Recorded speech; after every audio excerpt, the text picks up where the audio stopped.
इस महत्वपूर्ण विधेयक पर आज सुबह से चर्चा प्रारंभ हुई है।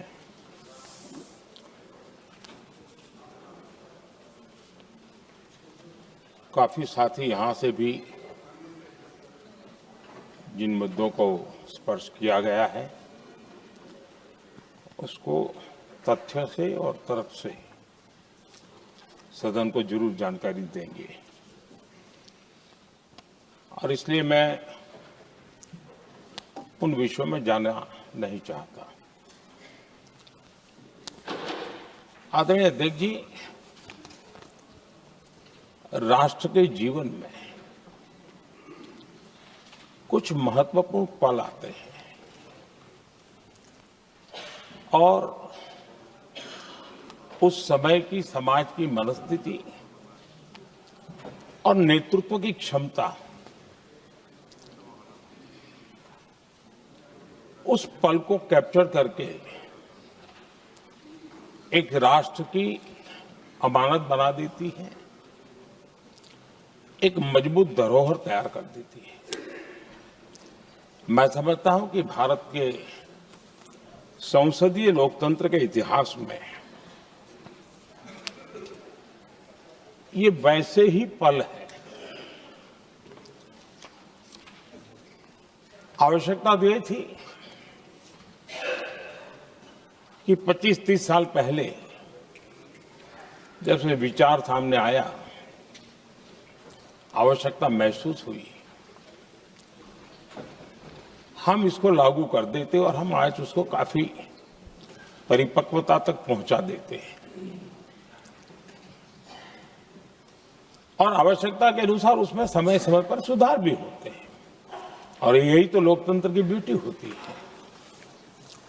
हमारी मदर ऑफ डेमोक्रेसी है, हमारी हजारों साल की लोकतंत्र की एक विकास यात्रा रही है और उस विकास यात्रा में एक नया आयाम जोड़ने का एक शुभ अवसर सदन के हम सभी साथियों को मिला है और मैंने प्रारंभ में कहा है कि हम सब भाग्यवान हैं कि हमें ऐसे महत्वपूर्ण और देश की आधी आबादी को इस राष्ट्र निर्माण की नीति निर्धारण प्रक्रिया में हिस्सेदार बनाने का सौभाग्य मिल रहा है।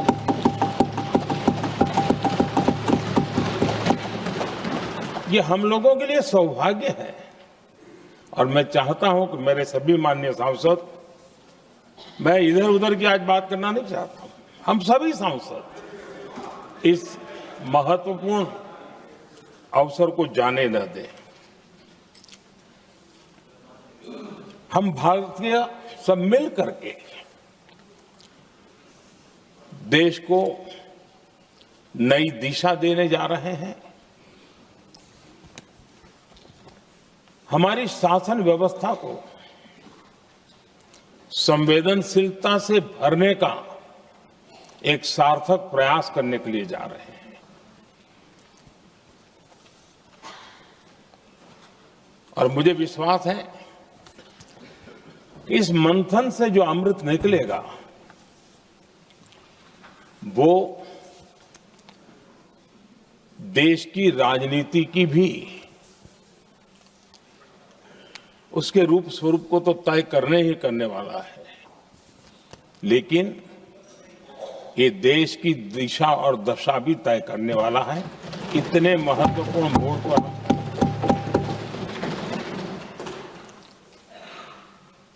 आदरणीय अध्यक्ष जी, 21वीं सदी में भारत एक नए आत्मविश्वास के साथ आगे बढ़ रहा है। विश्व में भी आज भारत की स्वीकृति हम सब महसूस कर रहे हैं और ये हम सबके लिए गौरव का पल है।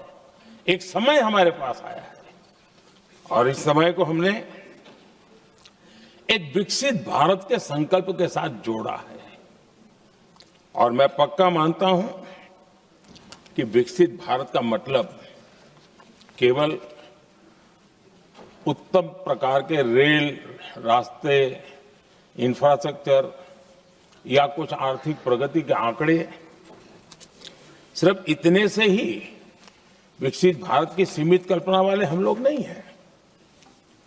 हम चाहते हैं कि विकसित भारत जिसके नीति निर्धारण में साच अर्थ में सबका साथ सबका विकास का मंत्र समाहित हो, देश की 50% जनसंख्या नीति निर्धारण का हिस्सा बने, ये समय की मांग है।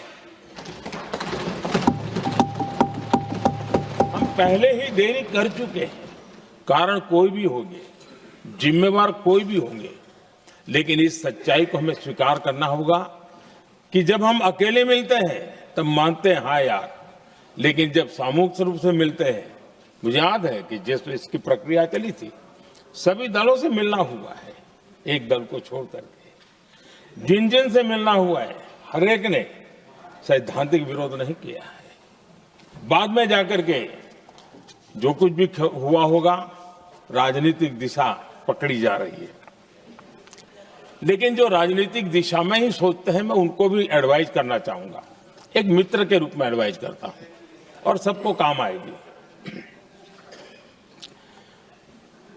हमारे देश में जब से विमेन रिजर्वेशन को लेकर के चर्चा हुई है और उसके बाद जब जब चुनाव आया है, हर चुनाव में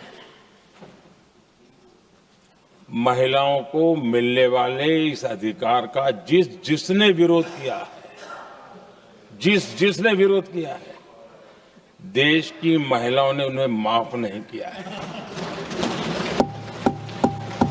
उनका हाल बुरे से बुरा किया है। लेकिन ये भी देखिए कि 24 के चुनाव में ऐसा नहीं हुआ। क्यों नहीं हुआ? ये इसलिए नहीं हुआ कि 24 में सबने सहमति इसको पारित किया, तो ये विषय ही नहीं रहा। किसी के पक्ष में पॉलिटिकल फायदा नहीं हुआ, किसी का नुकसान भी नहीं हुआ। सहज रूप से जो मुद्दे थे, उन मुद्दों के आधार पर चुनाव लड़ा, क्योंकि 24 में सब साथ में थे। कुछ लोग यहां हैं, कुछ लोग नहीं है, लेकिन सब साथ में थे। आज भी मैं कहता हूं, अगर हम सब साथ में जाते हैं तो इतिहास गवाह है कि ये किसी एक के राजनीतिक पक्ष में नहीं जाएगा। ये देश के लोकतंत्र के पक्ष में जाएगा, देश के सामूहिक निर्णय शक्ति के पक्ष में जाएगा और हम सब उसके यश के हकदार होंगे। न ट्रेजरी बैंक उसका हकदार रहेगा, न मोदी उसका हकदार रहेगा, यहां बैठे हुए सब हकदार रहेंगे। और इसलिए जिन लोगों को इसमें राजनीति की बू आ रही है, मैं चाहूंगा कि वो खुद के परिणामों को पिछले 30 साल में देख ले। फायदा उनका भी इसी में रास्ता दिखाता हूं, इसी में फायदा है कि जो नुकसान हो रहा है उससे बच जाओगे। और इसलिए मैं समझता हूं कि इसको राजनीतिक रंग देने की जरूरत नहीं है। आदरणीय अध्यक्ष जी, मुझे याद है तब तो मैं शासकीय व्यवस्था की राजनीति में नहीं था, मैं एक संगठन के कार्यकर्ता के नाते काम करता था। उस समय एक चर्चा सुनने को मिलती थी गलियारों में कि देखिए ये कैसे लोग हैं,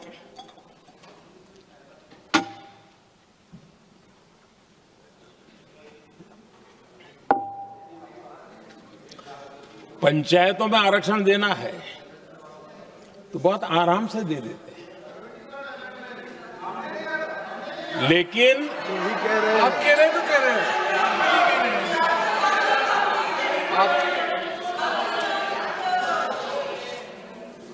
पंचायतों में आरक्षण देना है तो आराम से देते हैं, क्योंकि उसमें उनको खुद का पद जाने का डर नहीं लगता है। उसको लगता है हम सुरक्षित यार वहां दे दो। ये उस समय गलियारों में बहुत चर्चा थी कि बोले कभी नहीं करेंगे यहां बैठे हुए। क्यों? क्योंकि उनका कुछ जाएगा और इसलिए, और बगे पंचायत का हो जाता है, 50% तक पहुंच गए। मैं राजनीतिक दृष्टि से और भी एक बात समझाना चाहता हूं साथियों। आज से 25 साल 30 साल पहले जिसने भी विरोध किया तो विरोध राजनीतिक सतह से नीचे नहीं गया था। आज ऐसा समझने की गलती मत करना। पिछले 25-30 साल में ग्रास रूट लेवल पे पंचायती चुनाव व्यवस्थाओं में जीत करके आई हुई बहनों में एक पॉलिटिकल कॉन्शियसनेस है। वे ओपिनियन मेकर हैं ग्रास रूट लेवल पे। 30 साल पहले वो शांत रहती थी, बोलती नहीं थी, समझती थी, बोलती नहीं थी। आज वो वोकल है और इसलिए अब जो भी पक्ष विपक्ष होगा, वो जो लाखों बहनें कभी न कभी पंचायत में काम कर चुकी है, प्रतिनिधित्व कर चुकी है, जनता के सुख दुख की समस्याओं को गहराई से देखा है, वो आंदोलित है।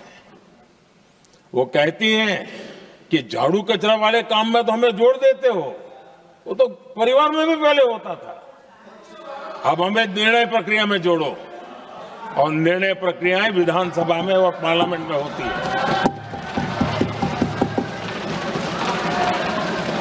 और इसलिए मैं राजनीतिक जीवन में जो लोग प्रगति चाहते, मैं किसी भी सांसद की बात करता हूं, किसी भी एमएलए की बात करता हूं, ये दल वो दल की बात मैं नहीं कर रहा हूं। जो भी राजनीतिक जीवन में सफलतापूर्वक आगे बढ़ना चाहते हैं, उनको ये मान के चलना पड़ेगा कि पिछले 25-30 साल में लाखों बहनें ग्रास रूट लेवल पर लीडर बन चुकी हैं।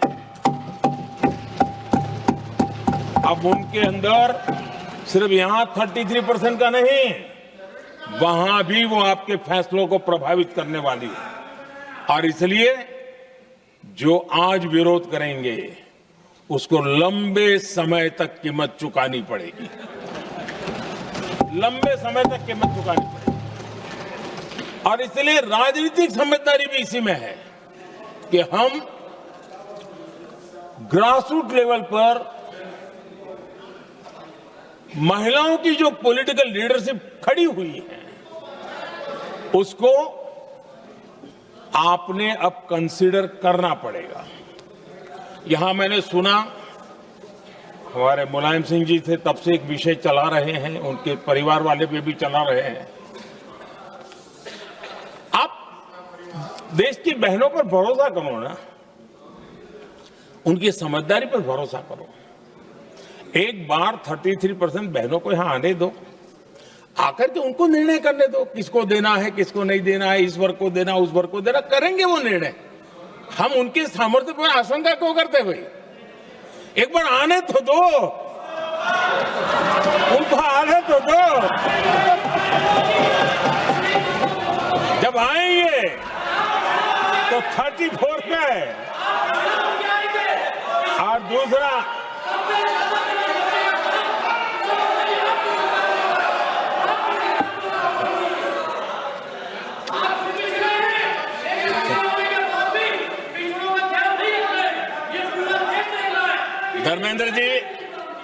धर्मेंद्र जी मैं आपका बहुत आभारी हूं कि आपने मेरी पहचान करा दी। ये बात सही है, मैं अति पिछड़े समाज से आता हूं।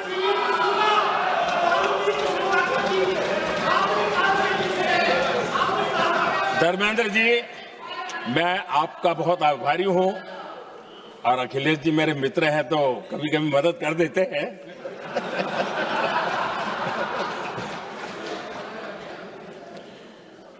ये बात सही है कि मैं अति पिछड़े समाज से आता हूं, लेकिन मेरा दायित्व समाज के सबको साथ लेके चलने का है और यही मेरे संविधान ने मुझे यही रास्ता दिखाया है। मेरे लिए संविधान ही सर्वोपरि है और इसलिए, और ये संविधान की ताकत है कि मेरे जैसा अत्यंत छोटे समाज का, अति पिछड़े समाज के व्यक्ति को इतना बड़ा दायित्व देश ने दिया।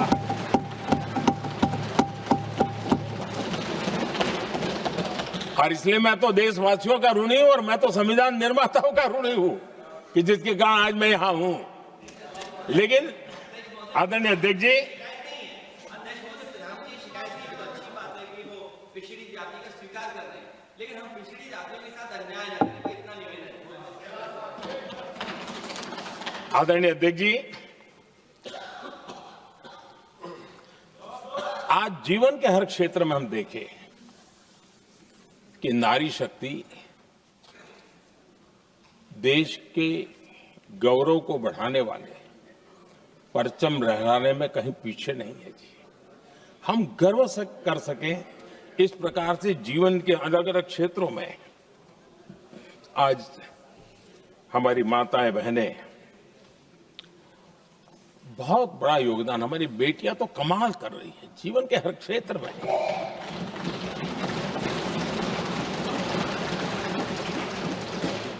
इतना बड़ा सामर्थ्य, उसको हम हिस्सेदारी से रोकने के लिए क्यों इतनी ताकत खपा रहे हैं जी? उनके जुड़ने से सामर्थ्य बढ़ने वाला है। और इसलिए मैं आज अपील करने आया हूं आपके पास कि इसको राजनीति के तराजू से मत तोलिए। ये राष्ट्रहित का निर्णय है।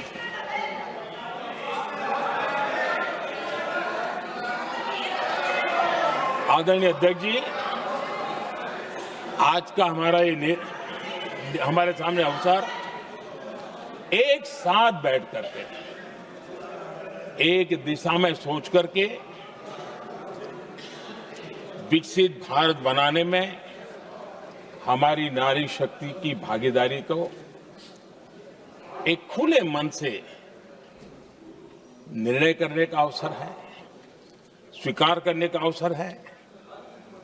और मैंने जैसा पहले ही कहा कि आज पूरा देश और विशेष करके नारी शक्ति हमारे निर्णय तो देखेगी, लेकिन निर्णय से ज्यादा हमारी नीयत को देखेगी।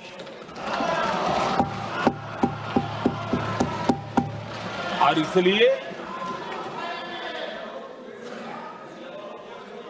हमारी नीयत की खोट देश की नारी शक्ति कभी माफ नहीं करेगी।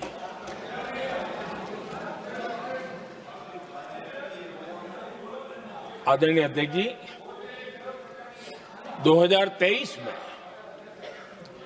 इस नए सदन में हमने सर्वसम्मति से एक प्रकार से इस अधिनियम को स्वीकार किया था। पूरे देश में खुशी का वातावरण बना, उस पर कोई राजनीतिक रंग नहीं लगे और इसलिए वो कभी राजनीतिक इश्यू भी नहीं बना।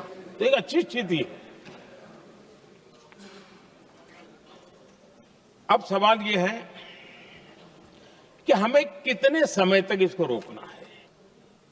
अब यहां जो लोग जनसंख्या वगैरह के विषय उठाते हैं, क्या आपको मालूम नहीं है? मैं चाहूंगा कि अमित भाई अपने भाषण में इन सारी चीजों का उल्लेख करेंगे, जब कि हमने जनगणना के संबंध में कब कब क्या क्या किया था, बाद में कोविड आया, उसके कारण क्या मुसीबत आई, कैसे रुकावटें आई, ये सारी बातें हम सबके सामने हैं, इसमें कोई विषय नहीं है। लेकिन पिछले दिनों जब हम 23 में चर्चा कर रहे थे, तब भी व्यापक रूप से बात ये थी कि इसको जल्दी करो। हर कोई कह रहा था जल्दी करो। अब 24 में संभव नहीं था क्योंकि इतने कम समय में करना मुश्किल था। अब 29 में हमारे पास अवसर है। अगर हम 29 में भी नहीं करते तो ये स्थिति क्या बनेगी हम कल्पना कर सकते हैं। फिर हम देश की माताओं बहनों को ये विश्वास नहीं बना पाएंगे कि हम सचमुच में प्रयास सच्चे अर्थे कर सकते थे। और इसलिए समय की मांग है कि अब हम ज्यादा विलंब न करें। इस दरमियान राजनीतिक दल के लोगों से, संविधान के जानकार लोगों से, जो महिलाओं में एक्टिविस्ट के नाते काम करने वाले ऐसे लोगों से भी कई चर्चाएं हुई। कुछ लोगों ने खुद होकर के भी सुझाव दिए। सारा मंथन करते करते करते और यहाँ भी सभी दलों से लगातार बातें इनकी होती रही है। स्ट्रक्चर वे में हुई है, इनफॉर्मल भी हुई है, और उसमें से आखिर बना हुई एक कुछ रास्ता निकालना होगा ताकि हम हमारी माताओं बहनों की शक्ति को जोड़ सकते हैं। आदरणीय अध्यक्ष जी, मैं एक बात जरूर कहना चाहूंगा। यहां बैठकर के हमें किसी को संविधान ने देश को टुकड़ों में सोचने का अधिकार ही नहीं दिया है।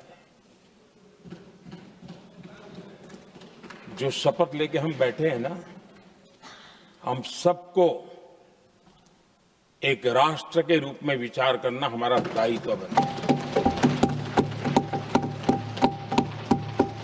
चाहे कश्मीर हो या कन्याकुमारी, हम टुकड़ों में न सोच सकते हैं, न टुकड़ों में हम निर्णय कर सकते हैं। और इसलिए निराधार रूप में, जिसमें कोई सच्चाई नहीं, रत्ती भर सच्चाई नहीं है, सिर्फ राजनीतिक लाभ लेने के लिए जो बवंडर खड़ा किया जा रहा है, मैं आज बड़ी जिम्मेवारी के साथ इस सदन में, इस पवित्र जगह से कहना चाहता हूं, चाहे दक्षिण हो, उत्तर हो, पूर्व हो, पश्चिम हो, छोटे राज्य हो, बड़े राज्य हो, मैं आज एक जिम्मेवारी से कहना चाहता हूं कि निर्णय प्रक्रिया किसी के साथ भी भेदभाव नहीं करेगी। ये निर्णय प्रक्रिया किसी के साथ अन्याय नहीं करेगी।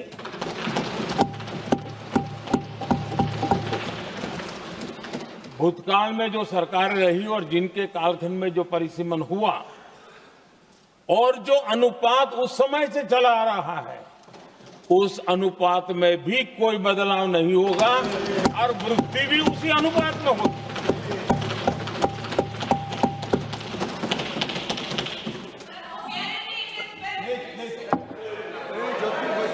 अगर गारंटी शब्द चाहिए तो मैं गारंटी शब्द उपयोग करता हूं। वादा की बात करते हो तो मैं वादा शब्द उपयोग करता हूं। अगर तमिल में कोई अच्छा शब्द हो तो वो भी मैं बोलने के लिए तैयार हूं। क्योंकि जब नियत साफ है तो फिर शब्दों का खेल करने की हमें जरूरत नहीं है जी।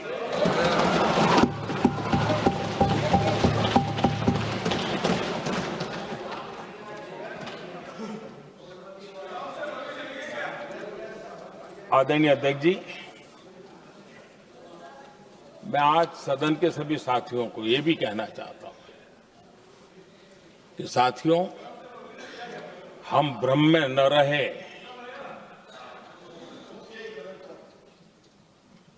हम उस अहंकार में न रहे, और मैं हम शब्द प्रयोग कर रहा हूं। मैं और तुम की बात नहीं कर रहा हूं।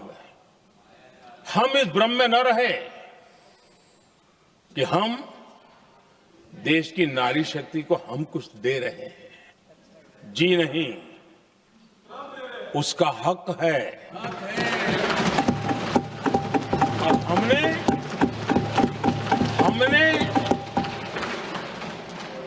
कई दशकों से उसको रोका हुआ है। आज उसका प्रायश्चित करके हमें उस पाप में से मुक्ति पाने का यह अवसर है।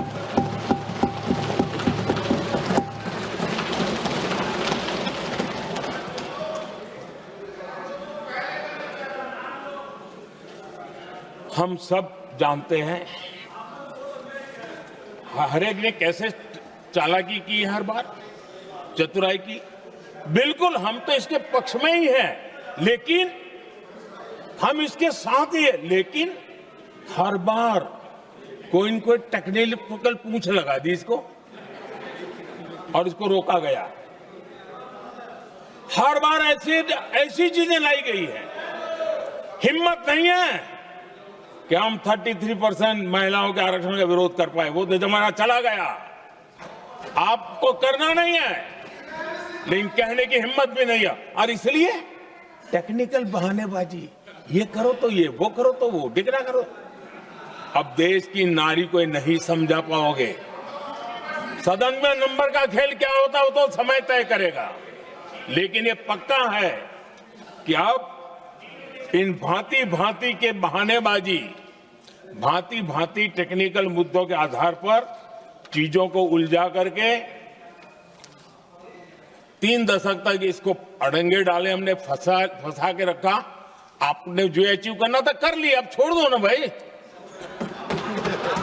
3 दशक कम पड़ते हैं क्या रोकने में? 3 दशक तक आपने रोका, फिर भी कुछ कर नहीं पाए, तो अब तो करो।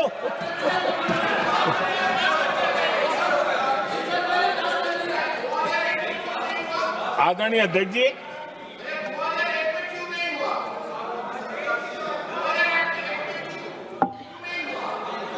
यहां कुछ लोगों को लगता है,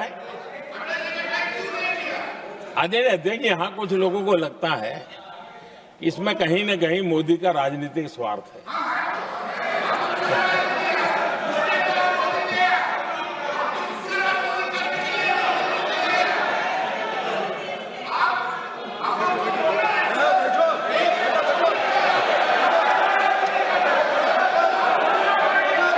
अरे भाई, इनको बोलने दीजिए।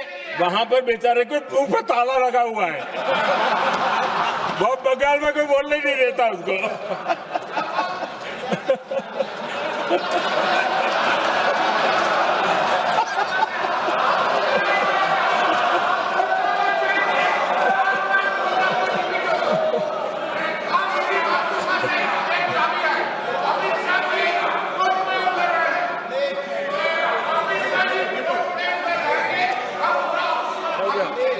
आदरणीय अध्यक्ष जी,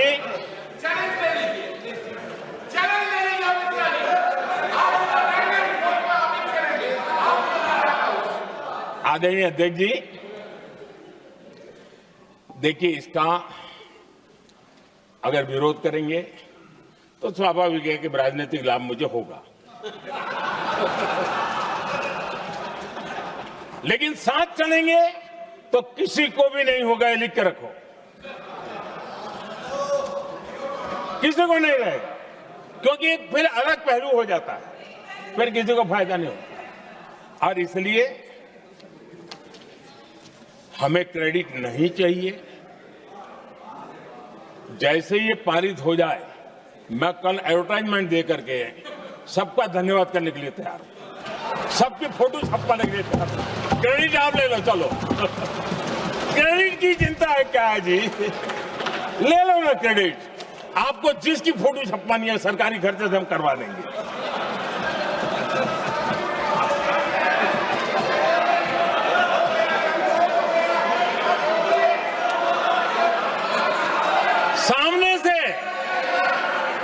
सामने से क्रेडिट का ब्लैंक चेक आपको दे रहा हूं।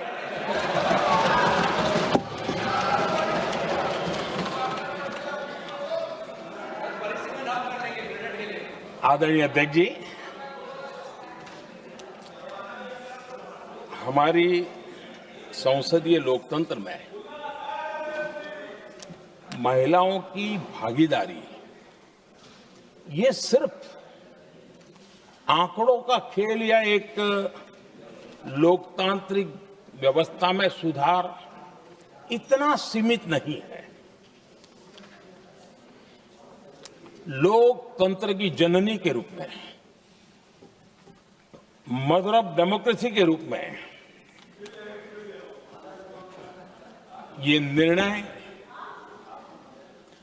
भारत का कमिटमेंट है, ये सांस्कृतिक कमिटमेंट है।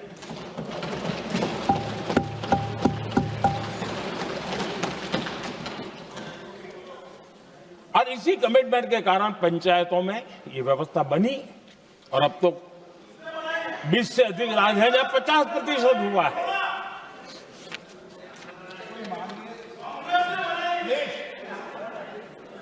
और हमने अनुभव किया है, मुझे लंबे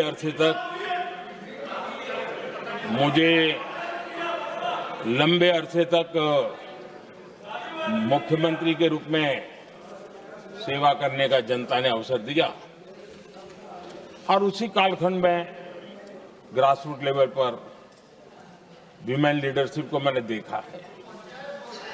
मेरा अनुभव है कि संवेदनशीलता के साथ समस्याओं के समाधान में उनका कमिटमेंट बहुत ही परिणामकारी रहते थे, विकास की यात्रा को गति देने में रहते थे। और उस अनुभव के आधार पर मैं कहता हूं कि इस सदन में उनकी आवाज नई शक्ति बनेगी, नई सोच जुड़ेगी, देश की दिशा में एक संवेदनशीलता जुड़ेगी। तथ्य और तर्क के आधारों पर अनुभव जब जुड़ता है तब मैं समझता हूं उसका सामर्थ्य अनेक गुना बढ़ जाता है और सदन कितना समृद्ध हो।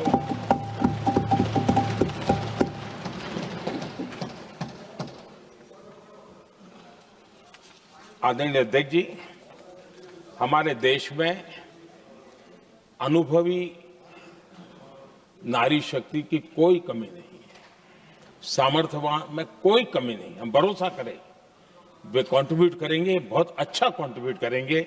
और आज भी जितनी हमारी बहनें यहां हैं, जब भी उनको अवसर मिला है उन्होंने बहुत अच्छे ढंग से अपनी बात बताई है, सदन को समृद्ध किया है। आदरणीय अध्यक्ष जी, आज देश में वर्तमान में देश में 650 से ज्यादा पंचायतें, डिस्ट्रिक्ट पंचायत, करीब 250 महिलाएं उसका नेतृत्व कर रही और केंद्र के कैबिनेट मिनिस्टर से ज्यादा उनके पास जिम्मेवारी और धन और व्यवस्था होती है, काम करती है जी।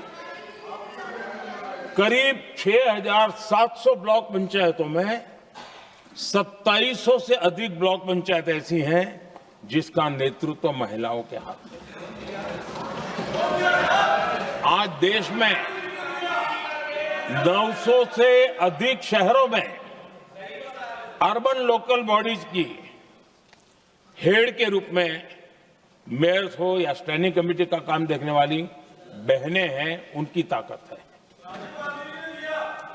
और मैं मानता हूं कि आज देश जो प्रगति कर रहा है उस प्रगति में इनका भी महत्वपूर्ण योगदान है। उस ऋण को हमें स्वीकार करने का ये अवसर है। और जब ये अनुभव सदन के साथ जुड़ेगा तब वो अनेक गुना ताकत बढ़ा देगा। आदरणीय अध्यक्ष जी, एक लंबी प्रतीक्षा एंड एक प्रकार से हम सबके लिए सवालिया निशान पैदा हो, ऐसी परिस्थिति हम ही लोगों ने पैदा की है।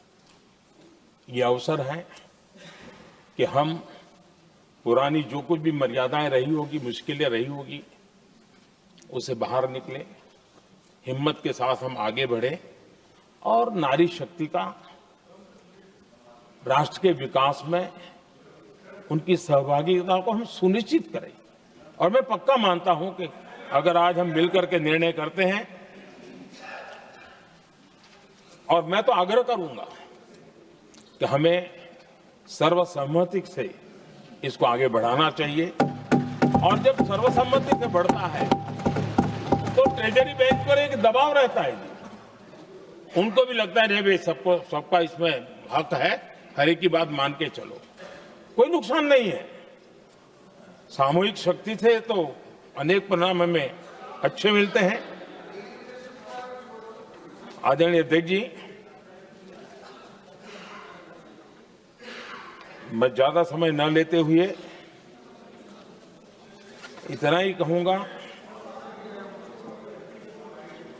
कि इसको राजनीति के तराजू से न तोलें। हम जब भी कुछ निर्णय करने जा रहे हैं तो देश के इतने बड़े देश का आधा जिम्मा जो उठा रहे हैं, उनका भी कोई हक बनता है यहाँ आने का। हमें रोकना नहीं चाहिए। और दूसरा, संख्या के संबंध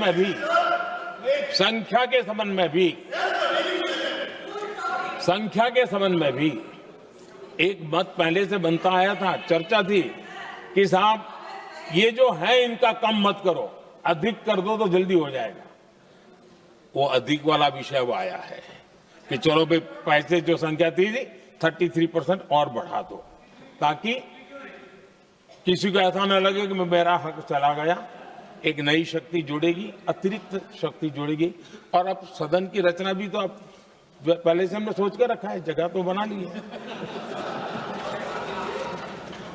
और आदरणीय अध्यक्ष जी, मैं लाइटर में मैं जरूर कहना चाहूंगा, हर एक के अपने राजनीतिक कारण होते हैं और पराजय का डर जरा हैरान करने वाला होता है, लेकिन अपने यहाँ जब कोई भी शुभ काम होता है उसको नजर न लग जाए, इसलिए काला टीका लगाने की परंपरा है। मैं आपका धन्यवाद करता हूं काला टीका लगाने के लिए। बहुत बहुत धन्यवाद।